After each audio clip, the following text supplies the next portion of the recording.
সাড়ে 4টে না 4:30 যে আয়নার ওই টাইমটাতে আমি রিসোর্টে শুতে গেছিলাম, যেহেতু আমার লেট ছিল। এবার এই 5:30 থেকে 6টার ভেতর এই টাইমটাতে হয়তো আগুনটা, কারণ আমি লোকাল লোকের আওয়াজে আমার ঘুম ভেঙে গেছে যে আগুন ধরে গেছে।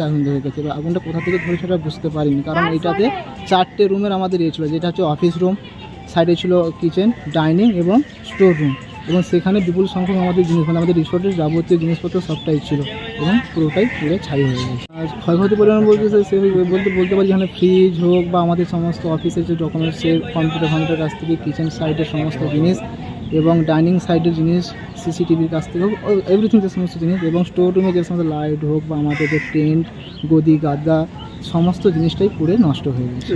আগুন কি নিয়ন্ত্রণ আনা সম্ভব হয়েছিল? না, আগুন নিয়ন্ত্রণ সম্ভব বলতে সেভাবে নিয়ে আসা হয়নি, যেহেতু এটা লোকালিটি যেহেতু ওই টাইমটাতে কারেন্ট মানে বন্ধ করতে হয়েছে, কারণ পুরো আগুন ফায়ার লেগে গেছিলো। তো জল দিয়ে যেটুকুটা আমরা পেরেছি প্রথমে ভস্মীভূত হয়ে গেছে।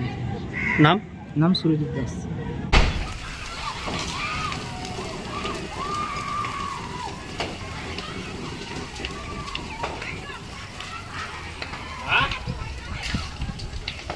নতুন খবরের আপডেট পেতে আমাদের চ্যানেলটি সাবস্ক্রাইব করুন এবং বেল আইকনটি প্রেস করুন।